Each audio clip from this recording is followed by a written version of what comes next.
ദുഷ്ടരെ കണ്ടു നീ അസ്വസ്ഥനാകേണ്ട, ദുഷ്കർമ്മികളോട് അസൂയപ്പെടുകയും വേണ്ട. അവർ പുല്ലുപോലെ പെട്ടെന്ന് ഉണങ്ങിപ്പോകും, സസ്യം പോലെ വാടുകയും ചെയ്യും. ദൈവത്തിൽ വിശ്വാസമർപ്പിച്ച് നന്മ ചെയ്യുക, അപ്പോൾ ഭൂമിയിൽ സുരക്ഷിതനായി വസിക്കാം. കർത്താവിൽ ആനന്ദിക്കുക, അവിടുന്ന് നിന്റെ ആഗ്രഹങ്ങൾ സാധിച്ചു തരും. നിന്റെ ജീവിതം കർത്താവിന് ഭരമേൽപ്പിക്കുക. കർത്താവിൽ വിശ്വാസമർപ്പിക്കുക, അവിടുന്ന് നോക്കിക്കൊള്ളും. അവിടുന്ന് പ്രകാശം പോലെ നിനക്ക് നീതി നടത്തിത്തരും, മധ്യാഹ്നം പോലെ നിന്റെ അവകാശവും. കർത്താവിൻ്റെ മുൻപിൽ സ്വസ്ഥനായിരിക്കുക, ക്ഷമാപൂർവം അവിടുത്തെ കാത്തിരിക്കുക. ദുഷ്ടമാർഗം അവലംബിച്ച് അഭിവൃദ്ധിപ്പെടുന്നവനെ കണ്ട് അസ്വസ്ഥനാകേണ്ട. കോപത്തിൽ നിന്ന് അകന്നു നിൽക്കുക, ക്രോധം വെടിയുക, പരിഭ്രമിക്കാതിരിക്കുക. അത് തിന്മയിലേക്ക് മാത്രമേ നയിക്കൂ. ദുഷ്ടർ വിച്ഛേദിക്കപ്പെടും, കർത്താവിനെ കാത്തിരിക്കുന്നവർ ഭൂമി കൈവശമാക്കും. അല്പം സമയം കഴിഞ്ഞാൽ ദുഷ്ടൻ ഇല്ലാതാകും, അവൻ്റെ സ്ഥലത്ത് എത്ര അന്വേഷിച്ചാലും അവനെ കാണുകയില്ല. എന്നാൽ ശാന്തശീലർ ഭൂമി കൈവശമാക്കും, ഐശ്വര്യത്തികവിൽ അവർ ആനന്ദിക്കും. ദുഷ്ടൻ നീതിമാനെതിരായി ഗൂഢാലോചന നടത്തുകയും അവൻ്റെ നേരെ പല്ലിറുമുകയും ചെയ്യുന്നു. എന്നാൽ കർത്താവ് ദുഷ്ടനെ പരിഹസിച്ചു ചിരിക്കുന്നു, അവൻ്റെ ദിവസം അടുത്തെന്ന് അവിടുന്ന് അറിയുന്നു. ദുഷ്ടർ വാളൂരുകയും വില്ലുകുലയ്ക്കുകയും ചെയ്യുന്നു, ദരിദ്രരെ നിലം പതിപ്പിക്കാനും പരമാർത്ഥ ഹൃദയരെ വധിക്കാനും തന്നെ. അവരുടെ വാൾ അവരുടെ തന്നെ ഹൃദയം ഭേദിക്കും, അവരുടെ വില്ലുകൾ ഒടിഞ്ഞു പോകും. അനേകം ദുഷ്ടരുടെ സമൃദ്ധിയേക്കാൾ നീതിമാന്റെ അല്പമാണ് മെച്ചം. ദുഷ്ടന്റെ ഭുജം തകർക്കപ്പെടും, നീതിമാനെ കർത്താവ് താങ്ങും.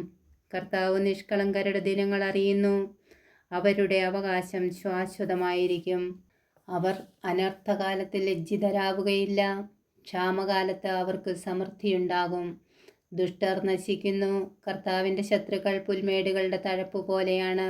അവർ മറഞ്ഞു പോകും, പുക പോലെ മാഞ്ഞു പോകും.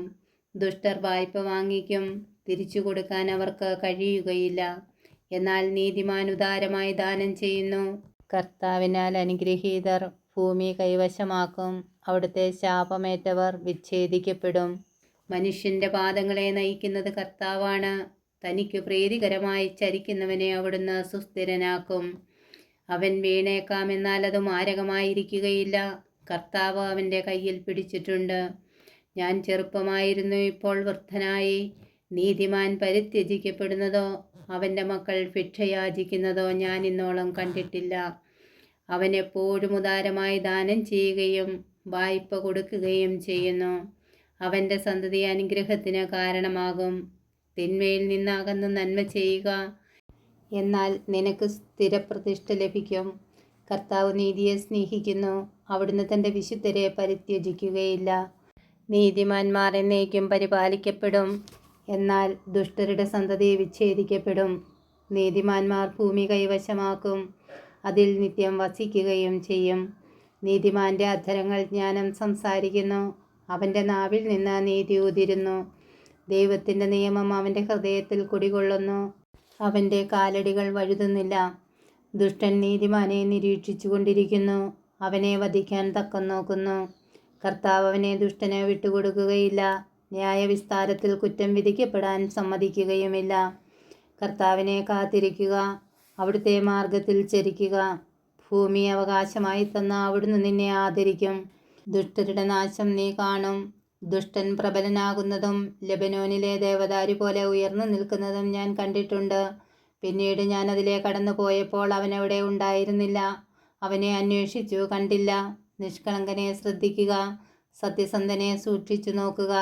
എന്തെന്നാൽ സമാധാനകാംക്ഷിക്ക് സന്തതി പരമ്പരയുണ്ടാകും. അതിക്രമികൾ ഒന്നാകെ നശിപ്പിക്കപ്പെടും, ദുഷ്ടർക്ക് സന്തതി അറ്റുപോകും. നീതിമാന്മാരുടെ രക്ഷ കർത്താവിൽ നിന്നാണ്, കഷ്ടകാലത്ത് അവരുടെ അഭയകേന്ദ്രം അവിടുന്നാണ്. കർത്താവ് അവരെ സഹായിക്കുകയും വിമോചിപ്പിക്കുകയും ചെയ്യുന്നു.